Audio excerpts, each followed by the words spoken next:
What's up, everybody? Welcome into Group Chat Football Live. I am Peter Ariz alongside D Money, and this is our daily show where we talk transfer portal movement across the country as things are still happening in a major way here. The portal's been open for a couple weeks, and as bowl season is coming to a bit of a close here, of course, the playoffs still going on as we're in the semifinals now, but a lot of names still entering the portal, a lot of guys still making decisions, commitments still happening, and we're getting to that point where enrollment is happening here in a couple weeks for the semester, and workouts begin, all that good stuff. It's not much of an off season these days, right? And we have everything covered here on Group Chat Football Live. D, welcome in. How you doing? Doing great, man. A lot of action. Got to see some high school football. It feels like we've been so portal heavy. We almost forgot about recruiting, which of course we're covering every day here on this show for the foreseeable future, especially the heats up here into the summer. Canes Cat, that Under Armour game had all the juice. I agree, man. It was a lot of fun to watch that ball game. We got a lot of thoughts on that, a lot of commits, a lot of players performing in both the 25 and 26 classes because the first year you had both. So a lot to jump into, man. Really excited to talk about coaching, portal, high school, everything college football. And we'll start with what is really the news of the day in the portal, and that is Justice Haynes. Of course, the Alabama running back, former 5-star, is on his way to Michigan, and this is a huge pickup. Well, let me not put let me not say it that it's happened yet, because it's not done yet. That's the belief right now. It's actually been the belief for about a week now since he entered the portal. But it looks like that's going to be his landing spot. Yeah, and let's just assume this is the move because it really does make a lot of sense here for Michigan and Justice Haynes. So first of all, the specs, you're talking about 5'11", 210, classic running back build, squatty guy. Last year at Alabama, 448 yards, 5.7 yards per carry, 7 touchdowns. A guy with a lot of pedigree, Buford, Georgia, 5-star player. His dad was a 5th rounder in 2005 from University of Georgia, Veron Hayes. Also, Justice played baseball in high school, so great athlete and a guy who is, despite that athletic background, is your classic running back build and style. Stay square, great balance, patience, good feet, strong. And when you're Michigan, you lose your top 2 backs, Mullings and Edwards. You are a run-based organization. Even without Jim Harbaugh, you are still going to be a run-based organization. Even with Bryce Underwood coming in, that's part of your identity as a program. I don't think that'll ever change. You have Jordan Marshall, the true freshman from Cincinnati, had 100 yards against Alabama, MVP performance in that bowl game, but he's going to need help. So a guy like Justice Haynes, who's used to playing in a rotation, but, wants an opportunity to really thrive in the Big Ten. I think he fits like a glove. Again, you see just a classic running back with his balance, shoulders always square to the end zone, the lateral quickness, and he does have some speed. I don't know if he's going to just come in and be the man or if he's going to be splitting carries with Marshall. They are both probably more similar than Mullings and Edwards, which was more of a true thunder and lightning combo. These 2 guys are both just your classic productive back. So I think you'll just see, normal rotation as opposed to one playing one role and the other playing a different role.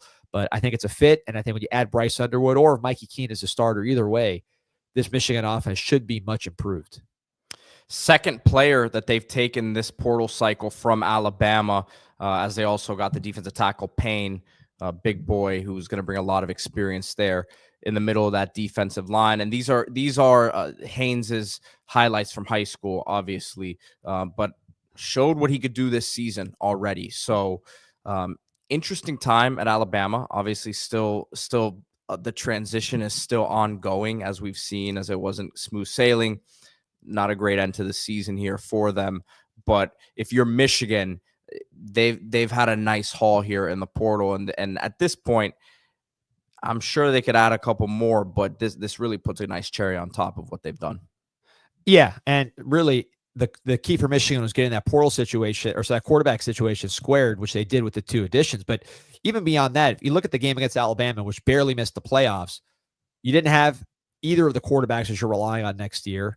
You didn't have Haynes. You just had the true freshman Marshall. You didn't have Mullings either, so you just had the true freshman Marshall, and you were able to get enough done in that particular ball game to win. So you have talent. You have a good team. And when you add a guy like Haynes, it's going to upgrade your running game.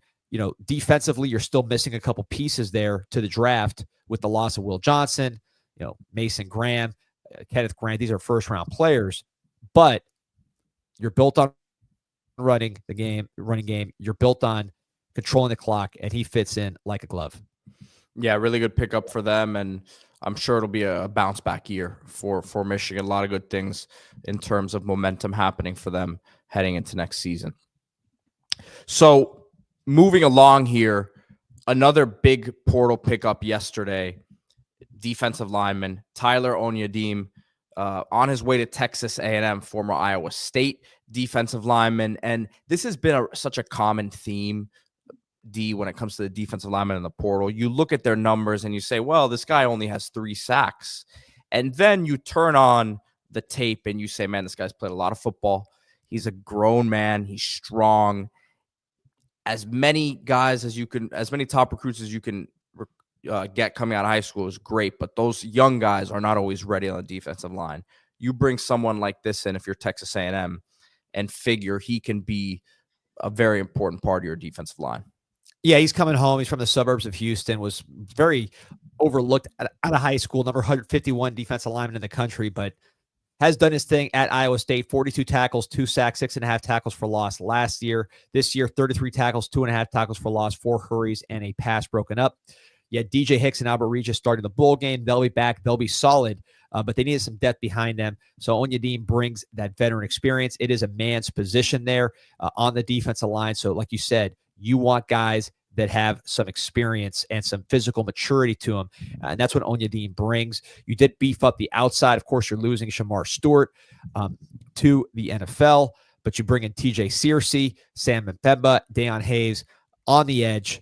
And, of course, you fortify defensive tackle, losing Shamar Turner by bringing in Onyedim. So you lose a lot on the defensive line for Texas A&M, but you've been recruiting well with guys like Hicks, and you hope to augment that with the veteran presence of an Onyedim. And look, Texas A&M has been doing a lot of work across the board. And it's not just the speed, it's not just the pass rush and the big defensive ends. It's the beef right here up the middle.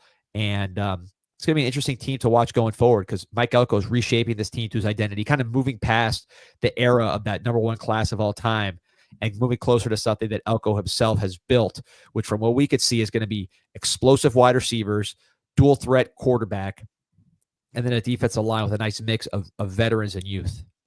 Yeah, they've added, just on the defensive line, TJ Searcy from Florida. Of course, Mpemba came over from Georgia, a guy that has a lot of ability, explosiveness, and if he can put it all together for them there, would be a really, really huge get.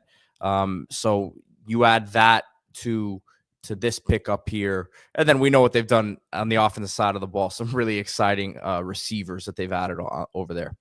And look, we saw what happened when Iowa State didn't have Onyedim in that Pop-Tarts Bowl. They got run over big time by Miami. Miami ran for over 300 yards without Onyedim. Now, look, they didn't have the best run defense to start, but with him out the door, it made a big difference. Yeah, look, Cam Ward for Heisman as A&M has a massive checkbook. They've always had money, but at the same time, they have a lot to sell with Elko. Elko has a proven track record. Obviously, defensively, what wasn't great at times for them this year. But they're going to get some talent, and Elko can really coach, man. So I see them as a threat with him for sure. Yeah, and the quarterback's going to be the key, right? Getting him comfortable. He has strengths. Marcel Reed has strengths. He has weaknesses. He's got multiple years of eligibility with Concepcion and Hudson and all these guys that you're bringing in. You've clearly built the receiving core around what he does well. You probably lose Noah Thomas, although they could bring him back still. That's still on the cards. So just a totally revamped offense, and this is a team that's been interesting to watch. They're clearly realized that high school just outspend everybody model is not going to work, so they're trying to be smart in the portal and also very good evaluating. Landon Rink, who we'll talk about here in a second about the Under Armour game, I thought was one of the best players in that game. Defensive tackle, 3-star, who signed with Texas A&M, and watching him, man, he looks way better than a 3-star player. Right. Not sold at all on Marcel Gio says. Yeah, well, look, I mean, there's some development to go there, but they won games with him this year, right? So I think there's something to be said for that, without a doubt. No, and build around what he does well. If he's not a downfield thrower, let Noah Thomas walk, bring in guys that can catch a short pass and take it the distance, right? So that's that's the way you're seeing this team develop. So I said Justice Haynes was the news of the morning in a sense, even though it wasn't official, but that it's trending that way. Really, the portal news of the day, I would say, D, is it's portal, but it's a guy that is very fresh to the college level because he really isn't even there yet.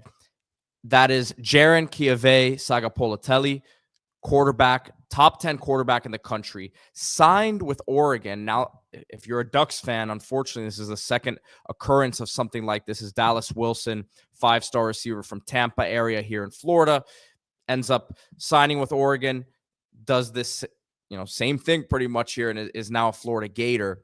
And Florida fans are very excited about him, pairing him with Vernell Brown and DJ Lagway. But this is a loss if you're Oregon, that you had to understand he probably wasn't going to start next year, but as a top 10 quarterback in the country, big arm. They also have another big-time quarterback in the class, and Akili Smith Jr. So maybe that lessens the blow here, and it makes a little bit more sense. But interesting situation here with a quarterback now back on the market who pretty much holds the power in his hands because there's only so many options right now. Yeah, and this just broke, so we're still gathering information. But Sagapolutele, 6'2", 217 from Ua Beach, Hawaii, number 8 quarterback in the nation. He actually beat Dylan Gabriel's Hawaii record with 10,653 career yards.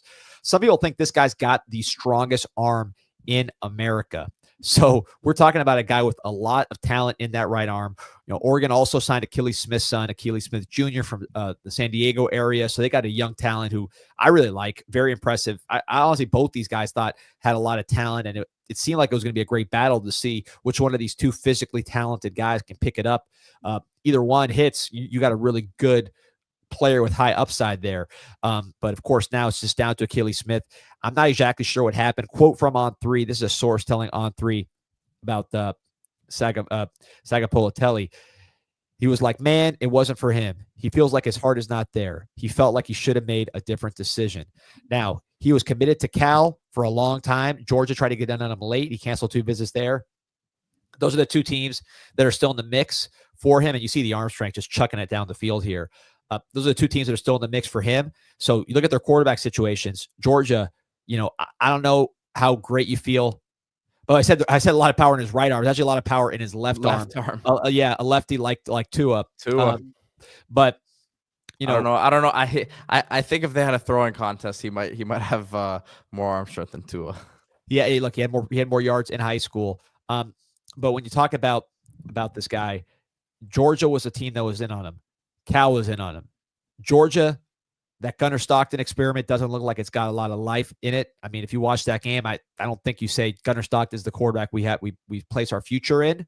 If you're Georgia, Jaden Rashada was brought in to be sort of that guy in waiting, that faded 5-star, but he doesn't look like he's climbed up the depth chart too much. They tried to get Fernando Mendoza. That didn't happen.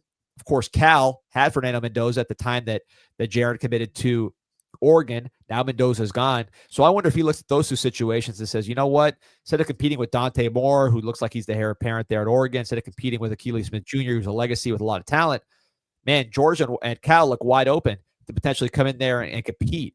Maybe those are better options for me. I'm just speculating. But looking at those 2 quarterback situations, they look wide open. Georgia signed Ryan Montgomery this year from Ohio, a talented quarterback, but, Sagapolutele is actually rated ahead of him. So, that's certainly a competition he probably feels he can win. We'll see how this develops. But I thought this was extremely interesting. And the fact that it's happened at Oregon twice, which is really a great recruiting school with a ton of money, I don't know if that's just a coincidence or what, but, this is a new era where signing day is not really signing day. And Oregon found out twice with Dallas Wilson and Jaren Sagapolutele. And look, some people may say, yeah, he's scared of competition. There's a lot of talent over there at Oregon. In this era, man, I think it's really, if you're a player, it's all about putting yourself in the best position to get on the field. It's not necessarily scared of competition. It's just like looking at the path, right? And the Cal situation, I think, makes a lot of sense for him. obviously the starting position could be yours with the starter gone, but offensively, I mean, Mendoza put up good numbers there last year in terms of passing yards. So it's not like it's a stagnant offense, right? They lost some talent there in a big way. You lose a receiver to where did their top target go? Was that Ole Miss that we were talking about the other day? I forget where it was. Yeah, no, he went to Nebraska. Nebraska. So yeah, that's I think that's a nice fit for him. And by the way, so there's a great point here by Zach Lesnar in the chat. Devin Brown, the Ohio State backup, who's still at Ohio State through their run here, is speculated to potentially be heading to Cal himself. He's not there yet. He is still in the he's still in the tournament. He's still providing depth for Ohio State, which is a unique situation. But there's been a lot of buzz pushing him to Cal. So is that Cal spot no longer open? Does he think he could just go in there and beat out Devin Brown? Devin Brown's not exactly, a proven starter, although he does have experience and a pedigree. So very interesting decision here. I really wonder what happened. You could say it's homesickness, but he's from Hawaii. So I don't know. Unless he goes to Hawaii, Oregon's going to be as close as it gets. So very interesting situation here for Jaren. Yeah, without a doubt. I think, like I said, I think he kind of holds the power in his hands a little bit because the market's dried up in a sense, right? So I think there's a lot of programs out there that, they're patient sometimes when it comes to the quarterback position, kind of wait for the right guy to appear, so to speak. We understand the stuff that goes on behind the scenes, but in this case, the kid, it would seem like he's an intriguing option for a lot of people, and may help himself in these negotiations here in the NIL era. Absolutely, man. And he listed the 2 schools, but maybe other schools jump in, right? Especially, look at Miami, a school that they're trying to get a quarterback. Could they come back in the market? Although they do have Luke Nickel as a true freshman. Just thinking about teams that still have not filled their starting vacancy. Would Ole Miss bring him in to compete with Austin Simmons? Battle of lefties. There's different options there, but certainly Georgia and Cal are the schools he was linked to heavily before he flipped to Oregon on signing day. Yeah, without a doubt. So getting into some coaching news here. Early on in Kalen DeBoer's tenure here at Alabama, it's been a bit up and down, and he's already made a big move on the coaching side as he's fired their defensive coordinator, Colin Hischler. Yeah, interesting move. So you look at Alabama's defense on paper, not a bad defense at all. Number 10 in yards per play, number 9 in scoring defense, number 9 in opponent's yards per pass. Of course, Hischler's a DB's coach, so that's an important stat there. Not someone with a lot of ties to DeBoer. He was at Wisconsin before being hired in 2023. Also was with Cincinnati and South Alabama.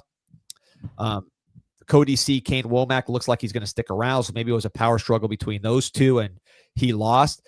Hard to see what happened here, but clearly the idea that Georgia almost came back on them when they got that big lead, Vanderbilt lighting them up, and then the OU and Michigan games where, statistically it's not like the defense got smoked in those games, but you're going against offenses that were so limited passing the ball. The fact that they were able to do enough to beat you certainly was frustrating.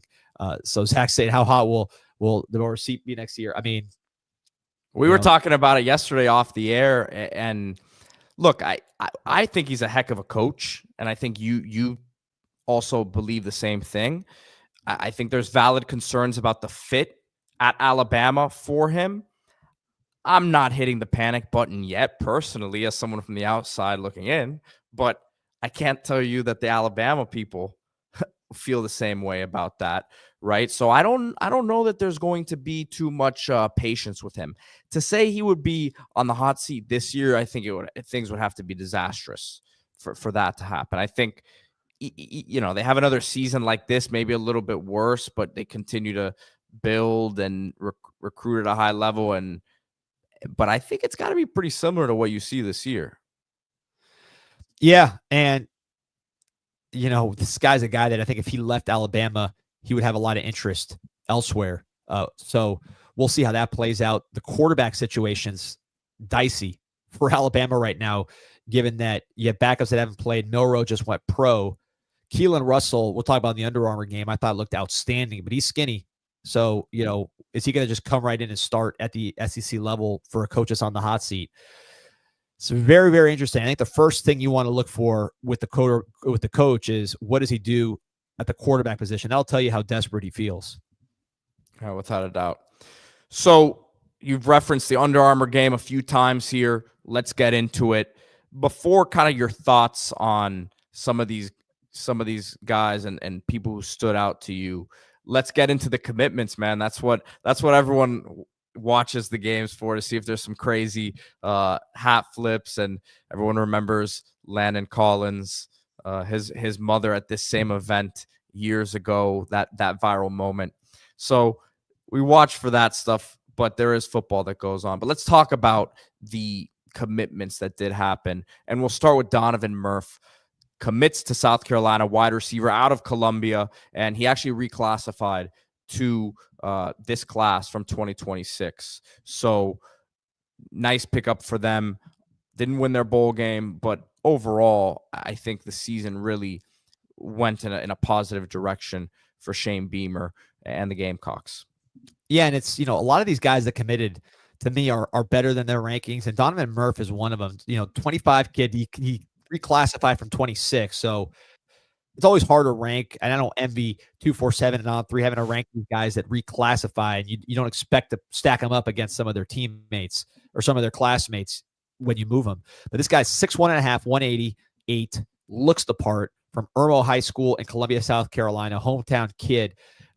96 catches, 1,328 yards, 13.8 yards per catch, 12 touchdowns. Team played for a division title. Watching the Under Armour game, he had a one-handed catch. So not only did he commit on TV, but he made a spectacular play. And then watching his highlights, this guy can go vertical. He can go up and get it, but also when he goes up and gets it, he doesn't just fall in a heap to the ground. He can go up and get it and land on his feet. He's got size, not just height, but he's got some strength to him. He can run routes. I was extremely impressed with both what I saw in the game and then what you see in these highlights. And I think the fact that he reclassified only adds to his upside. Guy has some basketball experience, track experience, multi-sport kind of kid. But if you're South Carolina, you got Aaron Noland as your heir apparent. Obviously, you got Sellers this year, who will hopefully have a great year and go to the pros. So you have sort of the lineage set up if it goes the way you planned. You got Coach Shula here working with the offense, trying to help develop some of these quarterbacks like he did with Sellers. Of course, Dole Loggins had a lot to do with it, now the head coach at Appalachian State.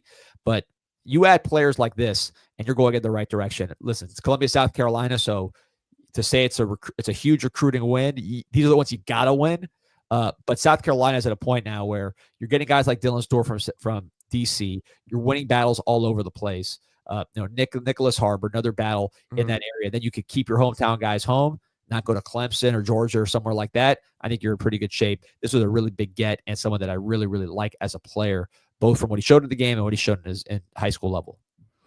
Canes Cats Heat 305 says the reclassified kids are almost guaranteed busts. And we've had this discussion before with you, Canes Cats Heat. I don't know if I completely agree with it. A lot of these guys who reclassify, they're reclassifying back to their original class that they maybe should have been in age. I don't know the situation here with Murph. I can tell you, like I said, I think the position and the body types are a very important aspect of it. You look at Ryan Williams, and that seemed to go pretty well for him, right? I think we're seeing what Jeremiah Smith's doing. If he would have reclassified, he would have been all right. I'm not saying he's on those guys. Those guys are a different echelon, right? But I think receiver is one of these spots that it could work. I think the trenches, it's a little bit tougher because there's that physical maturity and growth. But I think receiver, I think they can do it. I don't think that I don't think it's out of the realm of possibility to say that this could be a slam dunk for him.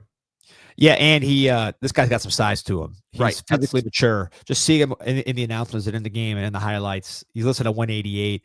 That looks legit to me. This guy's got some physical maturity. I think he's right. And just hearing him talk, he seemed like a guy that he seemed mature and ready to rock and roll. Yeah, I think going back to the original class is the key with situations like that. Or if they're just freaks of nature at a young age and they can play at that level at that age, right? I mean, it's a case by case basis. But yep.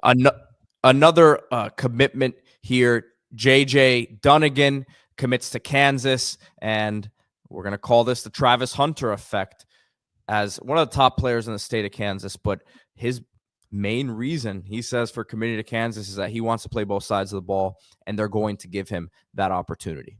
Yeah, look, with Murph, I said that was a layup going to South Carolina, being from Columbia, South Carolina. It's not necessarily a layup because you look at Dunnigan. He is from Manhattan, Kansas. His dad, James, played at Kansas State, and he goes ahead and commits to the Jayhawks. 6'2", 185, had an interception in the game. So he just like Murph made a great play in the game and committed, so did Dunnigan. Another 6 player in Kansas, 3-star on the composite. I think he is probably a little underranked based on what number, how he looked in the game. I heard he played well in practices as well when you hear the reports. So he could be somebody that, as the season goes on, and he's 26 kids, so he's got time. He moves up the ranking. 10-9 in the 100 meters, so he's got some speed. Two-way player, 65 tackles, 3 INTs, 2 forced fumbles. And then on offense, he scored 5 touchdowns, also returned 3 kicks. So you just check the boxes. He's got length. He's got ball skills. He's got straight line speed. And then in a game where he's playing, it wasn't Kansas competition. This is the big-time players of the country. He was out there making plays and interceptions. So this is a guy that I think was obviously a great get for Kansas. But also somebody who, when you look at the ratings, that rating should jump after this week. I mean, look at him right there, breaking on the ball, the length. I was shocked. I thought this was a 4-star player, just seeing him in the game and then watching his highlights. When I pulled up the ratings to do this breakdown, I was shocked by where he was. So I think if you're a Kansas fan, you feel really good about this guy. Keeping some of the best players local, and then also going into your rivals' home turf, your in-state rivals' home turf, to take a player. And again, the Travis Hunter effect, I think, is a real thing. And you might see schools win battles that they otherwise might have a tough time in by guaranteeing the ability to play both ways. And look, would every team do that? Would Alabama, do that? Maybe not. But Kansas, you want to make sure you keep this guy home. And I think, look, he's dynamic, man. He could help you both ways. You don't know until he shows you on the practice field. Yeah, I think that's the key. Not everyone's going to be Travis Hunter in terms of that.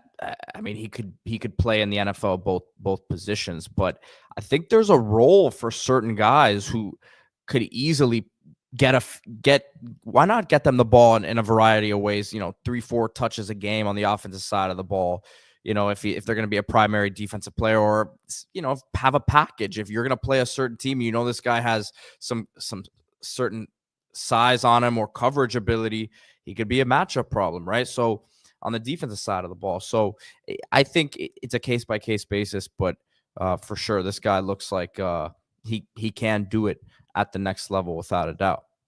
Yep, and I think, he's listed at corner and safety. I would try in a corner, right? Yeah. 10-9 speed, the length. I think corner would be the spot until he proves that he can't do it. And we had a comment here from Zach Lesnar, said good for Kansas. It was an up and down year for them. There were high expectations. They had a really tough early stretch there where they lost a ton of 1-possession games. They got it going at the end there, winning 4 out of their last 6. They dropped their last game to Baylor, but they went on a nice run there with that stretch of wins against ranked teams, Iowa State, BYU, Colorado. So Lance Leipold has been a blessing to that program without a doubt. And you would think the way that they finished the season, not too much momentum lost in the grand scheme of things in terms of building that program up. Yeah, look at Kansas. Kansas has had great defensive backs in the past. I mean, look at Aqib Talib, right? Someone who his dimensions are not that dissimilar, from this kid as far as the size and the speed and the length, the ability to kind of go both ways if he needs to. You also have, Chris Harris, who was another Kansas guy who had a great career, played for the Broncos with Aqib Talib at one point. So Kansas has had some good corners. This year they got some guys that can play in the secondary. So I think this guy made a smart decision if his goal is to really be featured and have a bigger opportunity to get on the field early. A program who always seems to be in the mix at these All-American games and winning a lot of these battles at the end of the day is LSU, and they picked up a big one for the 2026 class. next year. Jeran McCoy out of Mississippi, 6'7", 245. And you see his build here as he has a whole nother year, obviously in high school here. But the frame, the ability to put on really good weight there, but still maintain some of that twitchiness and athletic ability. I mean, the sky is the limit for this guy. Yeah, and this is an interesting one because you look at the rankings, 103 player on the composite, number 12 defensive lineman nationally. Watching him in the game, I mean, he was a dominant player. He was coming off the edge, I mean, knocking the quarterback around. He looked huge, 6'6", 245. I mean, that's as small as he's going to get. He's going to be just a monster size-wise. And even amongst, 2025 five-star players, this guy stood out, standing up and then causing havoc in the backfield. But then you look at the ranking, it doesn't add up. Digging in a little deeper, he had 30 tackles this year, 7.5 tackles for loss, 1.5 sacks. Didn't have the junior film, but you see the sophomore film here. Reading Andrew Ivan's report on him, it sounds like maybe his high school production is not up to par with the physical tools. But when you watch this Under Armour game, you see what he can be. Because it wasn't just that he looked the part, which he absolutely did, but he was making plays. So if he can make the plays sometimes, and he can make the plays against great competition, he can make the plays more often if he's coached up properly. And with these big defensive linemen, especially when they're young, sometimes you have to take some of the inconsistency because the body types are so rare and the athleticism is so rare. This guy does basketball. He competes in throwing events as well. If LSU gets the player that we saw in DeLand, Florida for this Under Armour game, you're talking about NFL, exactly what they need on defense, those big bodies that they've been getting away from, which has allowed their defense to slip up. LSU is great, has 3 of these guys, right? Going back to Marcus Spears, who had a similar build to this kid. So they need to continue to add big bodies with athleticism and stack them. And some of them are going to be inconsistent. Some of them might not meet the potential. Some of them might.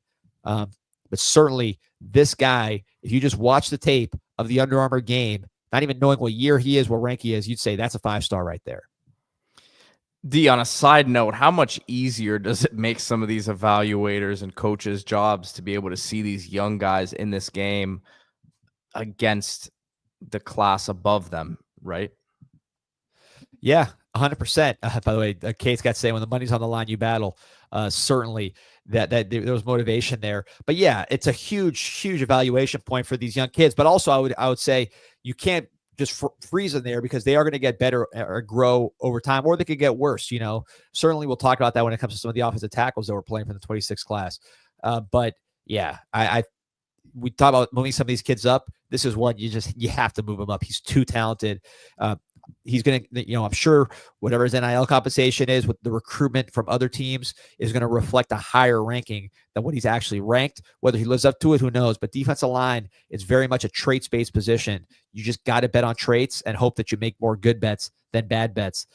Zach Lesnar saying LSU's playoff or bust next year. Clemson and Florida in the first month will determine their season. Garrett Nussmeier, you got the best quarterback in the country potentially coming back. You got to take care of business. We talked about some of their portal moves as well. They've been very active just all across the board in terms of building the team, but particularly beefing up the front. They won't have this guy this year, but you certainly want to get your portal guys going this year and then replenish the pipeline with young defensive linemen like Jeran McCoy. You're not going to get these guys in the portal unless they really do something wrong at their first stop. They're just too talented. Appreciate the almost 30 on with us live right now. Remember to like this video and subscribe to the channel, Group Chat Football Live. We go live every day here talking national college football transfer news, coaching movement, basically all the transactional stuff, recruiting as we're doing now, talking about this Under Armour game. One more commitment to get to here before we kind of talk about some of the top performers from the game here. But again, appreciate everyone's support. We've been doing this now for almost a month, and it's been awesome. It's been a lot of fun. Thank you all, everyone in the comments, as we try to get to as many as we can here throughout the show. Remember to drop, if you have questions, obviously drop them in there, and we'll get to those as well. But another commitment that took place for the 2026 class, Carnell Warren, 4-star wide receiver, commits to Virginia Tech. Big body, 6'4" wide receiver out of South Carolina. And nice start here for the Hokies. Obviously, we'll have a different quarterback when his time comes with the Hokies, because Kyron Drones won't be there anymore. But this is a great start for that class.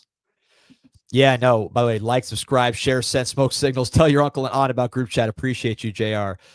Yeah, so this is, it's funny. Virginia Tech, obviously, growing up down here in South Florida, I've been watching Virginia Tech since the Big East days, and they've always had guys like this, 6'4.5", 195 basketball player, contested ball catcher. This is something that Virginia Tech's just always done really, really well. You look at Warren, 59 catches, 846 yards, 14 touchdowns. Helped his team make the Class AAA playoffs. But that's what this guy does, man. He's a contested catch receiver. The basketball background clearly pays off. He could go up and get it. Big hands. He's not a skinny wide receiver, despite having the height. Sometimes those tall guys are skinny. He's not. So he has some juice. You see right here, short pass, takes it the distance, long strider. We talked about South Carolina keeping guys home. This is the one that Virginia Tech's able to go in and get. Virginia Tech's kind of a program in flux right now, right? A very disappointing season after a lot of people thought that they were going to be one of the better teams in the ACC this season. They had a veteran quarterback who, of course, dealt with some injuries. So, where does this team go from here? It was very much a run-based team this past year with Tootin. Are they going to start opening up more? Well, where does this guy fit? But just from a talent acquisition standpoint, Virginia Tech's not a team that you have the hat game on these all-star games too often. So to win a battle like that, to me, is a very big statement. And this guy's not a finished product now. You watch some of his routes, it's a little choppy. He does have juice, but it's not like he's a finished product. I think Donovan Murph was probably further along. The South Carolina kid that went to South Carolina. This guy from Bluffton, South Carolina, go to Virginia Tech. But the upside is there because of the long speed, because of the big hands, the wiry, strong frame, and then, of course, 6'4.5". So a lot to work with here. He's a 26 kid, so he's got a year to develop. He's been productive. This is not someone that's just, a basketball player that you're just projecting. He had 14 touchdowns as a junior. So we'll watch how that goes. But Virginia Tech, that's an interesting program to watch. They've been active in the portal, but they've also lost guys, lost some important players, particularly on the defensive side of the ball. Next year, if you're Brent Pry, that's a make or break year in many respects. D, so you're saying that he has shades of Ernest Wilford in his game? 100%. That's the big body receiver that I remember. That's 100% a comp that makes a lot of sense to me. So we have a question from Canes Cats Heat 305 saying, question to D Money, what are your 2026 sources saying about playing in this game?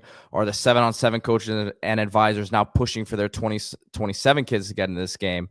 You know what I look at it as someone who, again, if you're just new to this show, I'm an NFL agent, right? This is the Senior Bowl in Mobile, Alabama. This is the East-West Shrine game. That is what this game has become to me. It's not exactly the same, but this is my perspective on it. When you go to these games, whether it be the Senior Bowl or the East-West Shrine game as a college prospect coming out, you have a draft grade. People have a good idea of what you are. You are not going to go from an undrafted pick to a first-round pick. The offers in college determine, what you are and all that. This, to me, you can move yourself up the board. You can drop yourself a little bit, right? I don't know how much it's going to drop kids, because it might. If it does, then it may make them look a different direction. But in my view of it, this is going to be something that they can definitely make some money by performing well and upping their price. It just is what it is in today's era. It is like the Senior Bowl to me, 100%. Yeah, and it's good to get these guys an idea of what they need to improve on too, right? So yeah, 100%. It's good for their own personal evaluation. Yeah, because they're not finished products. Well, they're not. I was going to say that's where it's most different. There is still some development to go from college to NFL, but for the most part, you're physically what you're going to be. You're 22, 21 to 23 years old, right? As opposed to 17, 18, 16, right? With some of these younger guys. So I think that's the biggest difference. There's still a lot of work to be done for these young guys, but money to be made nonetheless. Let's talk about some of these guys. So very unique with the 25 and the 26 kids playing in the same game. There were, to me, a lot of standouts, guys I want to run through here in terms of 25 5 stars that you expect, maybe some guys that outperformed their ranking, and then some 26 guys and see how they looked. So, I'll just get started because it was really a fun game to watch and an interesting game because of the multi-class dynamic, which is a new thing. Michael Fasusi, man, big time tackle, committed to Oklahoma or signed with Oklahoma, 5-star. He looked like he's ready to play right away. He started the game at right tackle, also played left tackle when Kenye Pepe, a 2026 5-star, went out the game. So Fasusi showed, to me, he was probably the best right tackle and the best left tackle on his team. He was patient. He had incredible length. And just, look, we know he's got upside and raw talent. He was on the freaks list. But to me, what surprised me about him was just his readiness to play. He was an alpha dog in practice. On3 called him the top performer of the entire week. So if you're an Oklahoma fan and you had struggles on the offensive line, I think you could pencil in Fasusi to play immediately and give you, starter caliber production right away based on what we saw going against some of the best young defensive linemen in the country. Another guy, Pete, that jumped out to me, Elijah Griffin. Not exactly a sleeper, right? 5-star player coming out of Savannah, Georgia, signed to Georgia. He had a sack in the game, showed unbelievable athleticism, fluid athlete, body type is ready to go. I mean, he doesn't need to put on a ton of weight. He reminds me a lot of Jalen Carter, who, of course, came out of Apopka, Florida, went to Georgia at defensive tackle, great athlete, similar build. Although I'd say that with Griffin, he's a little more, Jalen Carter had a lot of, he was a very emotional player, right? Up and down. Yeah. So it was, still is. Still is.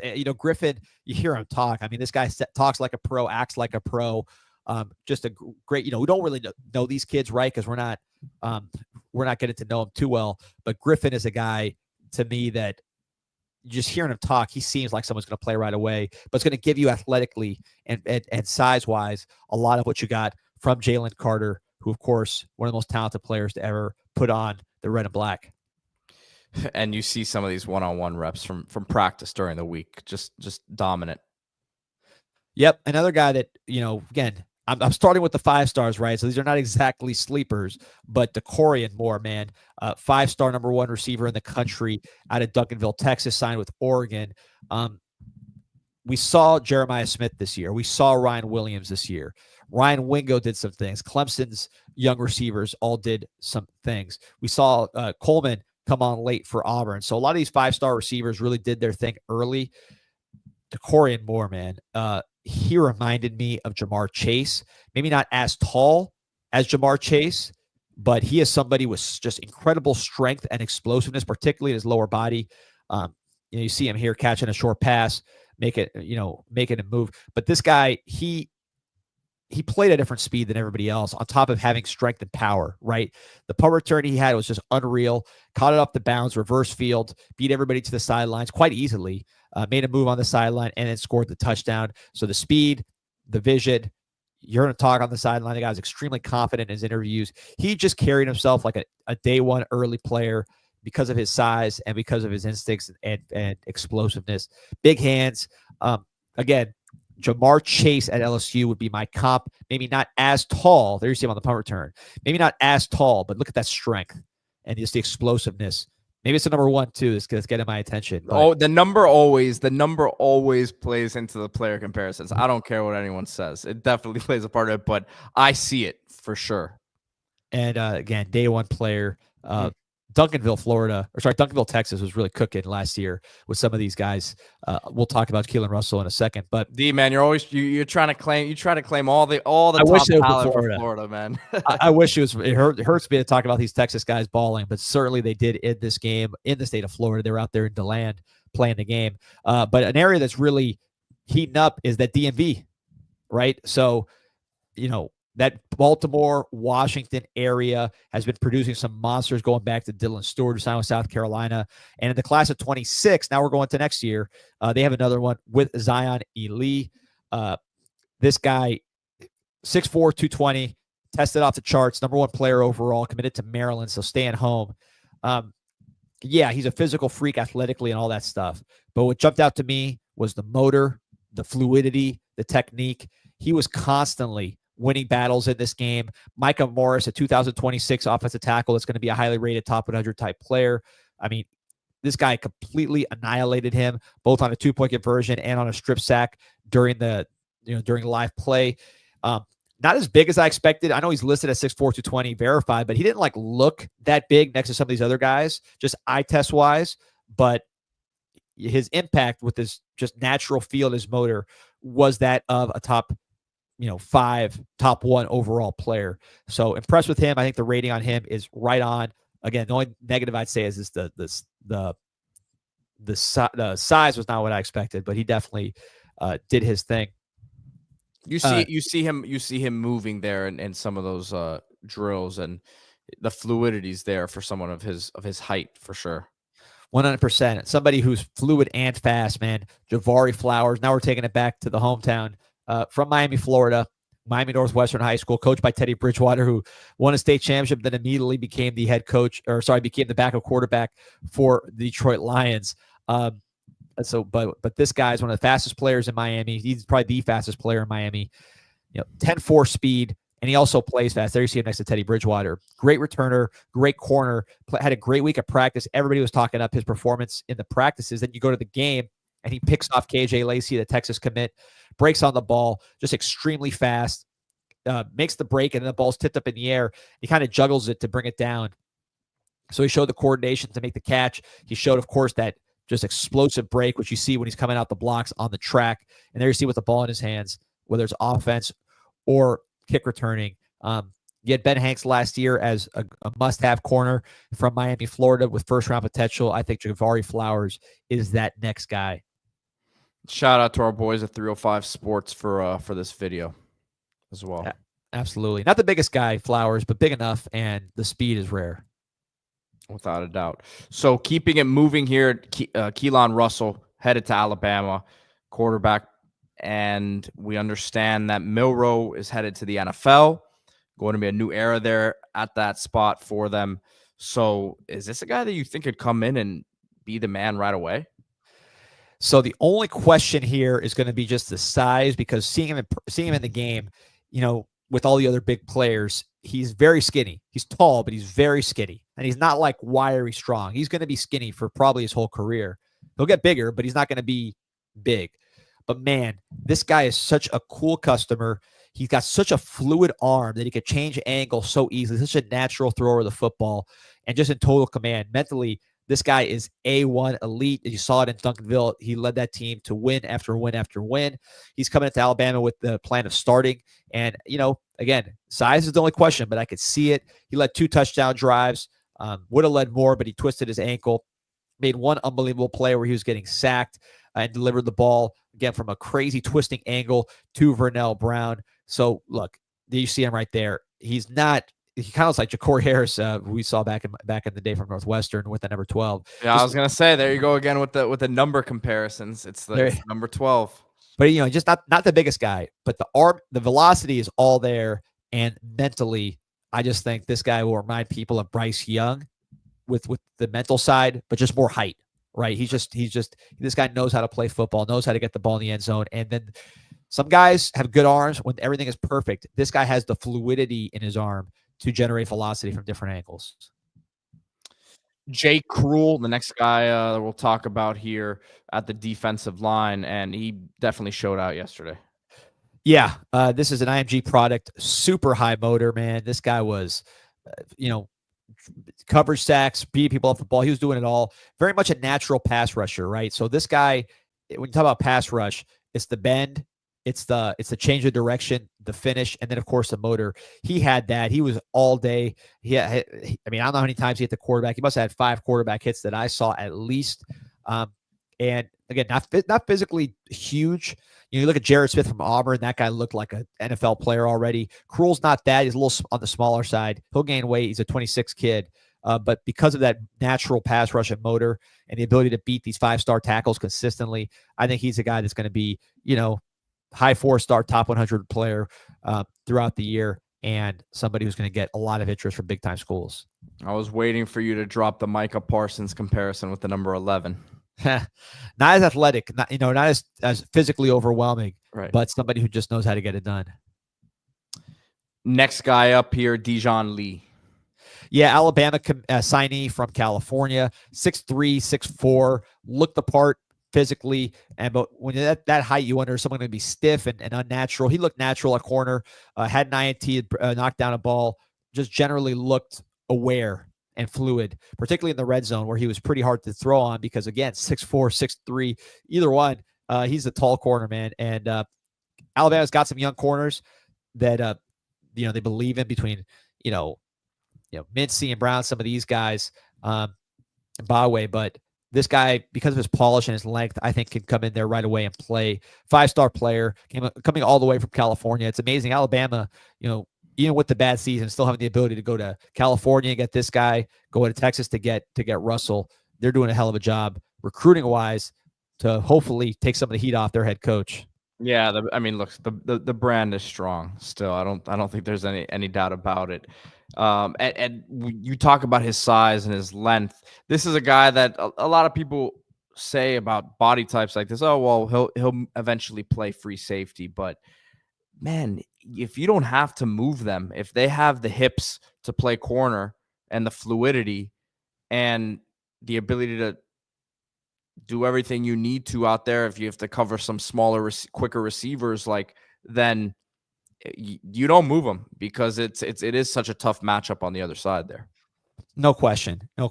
And he has the demeanor, so I think corner is the spot for him, and we'll see how his body develops. But he looks like a day one impact guy. Landon Rink, as we keep going down the list here, and again, we're talking Under Armour All-American game. Standouts. This is the first year that juniors are playing in the game with the guys who are about to be at the college level. A lot of them enrolling here in the next week. So really nice to see that playing field, all of them out there at the same time. So different year, but we keep going down this list here in terms of the standouts, and Landon Rink is next up. Yeah, Landon Rink was one of my favorite guys in this game. 3-star, which is crazy to me. From Texas, headed to Texas A&M. This is a guy who's on the freaks list. You could tell he's got weight room strength, but he's a functional athlete, man. Does not look like a big guy where he moves, and his motor was just unbelievable. He was always around the football. Again, I don't know how this guy was a 3-star, but he was hitting the quarterback consistently. He was stopping the run. Round dude, but not fat, and a very good mover. I think Texas A&M hit a home run with this evaluation. They lost a lot of defensive linemen. They just picked up, player from the portal we talked about earlier, but Landon Rink, it's a man's position, but if someone's going to play right away, it could be him just because of his strength. And everything from all the reports from the practices were that he was just dogging people out there. And you and I have been at a bunch of these camps. The trenches one-on-ones are really the separators from the men to the boys. Like, you can see when guys are just manhandling people and taking their will from them. And it seemed like that was the sort of week it was for him out there. Yeah, Kane's got saying he's no longer a 3-star. I think he was a borderline. I think 247 might have had him 4, and I'm positive had it 3 or the other way around. But he should be a high 4. I mean, this guy could. I mean, look, it's too late, right? It's the end of the process, but this guy can really, really play. The next two guys I want to take together here, right? So, yeah. Look, Vernell Brown, a guy that I've had the opportunity to interview and talk to, was super impressed with how polished he was, professional, right? I mean, look, the NIL era, these high school guys are dealing with it now, but just because they're dealing with it doesn't mean they're ready for it, right? And this is a guy who, I mean, when I talked to him, came away I was just blown away with him. And then on the field has been that guy for a few years now, a leader. A guy who just takes games over and can do it all at the wide receiver position. And we saw that again yesterday. Yeah. And he's someone who I saw him in the state championship game against American Heritage Live. He's ready to play right away. Smart, like you said, explosive, plays both ways, corner and and wide receiver and special teams as a returner. He'll be a receiver and a returner at the college game. But he was there for his quarterback, especially on these broken plays. He was able to find little gaps in the zone. Keelan Russell loved throwing it to him. Here's the play I was talking about. Keelan Russell just, getting smoked and delivering the ball. That was just an incredible play by Russell. But then, Brown was in the right place and made something happen after the catch. He is going to make instant impact for the Florida Gators in the slot. Of course, they already have Eugene Wilson, but I think, this guy right here could be an immediate impact player with DJ Lagway. Leading receiver on his team yesterday as well. Yep. And look, he's not the only guy going to the Florida Gators. Also, Nashawn Montgomery from Miami Central, somebody actually from Warwick, Rhode Island, which I go every summer to Warwick, Rhode Island. It's not it's much different than Miami Central in terms of the competition level. So he came down here to play at the highest level of Dade County football and was productive. Also, the 7-on-7 circuit team raw, he was really, really good. Known for his vertical leap and his ability to make these high point catches. He kind of glides in the air. Really unique athlete. You saw him after his touchdown that he scored in this game. He did that back handspring right there. Boom. I saw him do that at the overtime 7-on-7 too. He loves to jump. And look, if you could do it, why wouldn't you do it? He's a great athlete. He has some length. Lateral quickness he's working on. Strength he's working on. But he was able to find the ball in this game. Was not, just a one-trick pony, had multiple catches. He's really polished up his game since going to Miami Central, going against DBs like Javari Flowers in Dade County. I think he's really been good for him, and he showed out today, and he's someone that I think is further along than maybe I thought he would be from a competitive standpoint with what he showed in this game and in practice. Yeah, and listen, Miami Central program that puts out a lot of talent. I think this was a big year for him to be able to be down here. So, look, I have high hopes for him at Florida. The speed, he's not a 4.3 guy, but every receiving core needs a guy like this who can go up and get the ball. No question about it. And he does have long strides, right? So he can get behind defense. I mean more like quick. Yeah, he's not dynamic. Yeah. But he can get you. He can get down the field, and you saw with that jumps, he's got some spring in his legs. Right. I don't want to down the athlete without a doubt. So as we keep it moving here, Jackson Cantwell, he has the pedigree.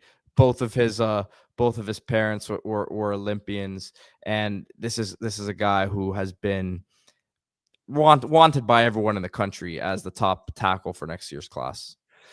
Yeah, and look, I'm going to talk about all three of these guys together, right? Because to me, you treat them together, which is Jackson Cantwell from Missouri, the 5-star, Kenye Pepe, the 5-star tackle from IMG, and then Micah Morris, high 4-star from Vero Beach, Florida. These are all top offensive tackles playing the game for the class of 26 and just taking them in turn. Cantwell, I think he was a second-team right tackle, so he didn't play as much for his ranking. I think the reason is he's just very raw as a pass blocker. He runs most of the time at the high school level, and his pass blocking reps in this game looked very rough. You could tell he's got great size. He's got great power in his hands, of course, as a champion thrower, and he had some moments in practice. His body type and just the way he moves kind of reminds me of Spencer Brown, the right tackle for the Buffalo Bills. Another number comparison, right? Number 79. But I see that. Spencer Brown's somebody that developed over time. I think Cantwell, even though he's a 5-star, just seeing how he looked pass blocking, you don't want to throw him in a situation where he struggles. You want him to develop over time. And I think that's what you need to do. Kenye Pepe, the Polynesian offensive tackle for IMG, of course, a lot of comparisons to Francis Mauanoa, who signed with Miami as a 5-star out of the same school. He's close with Pepe.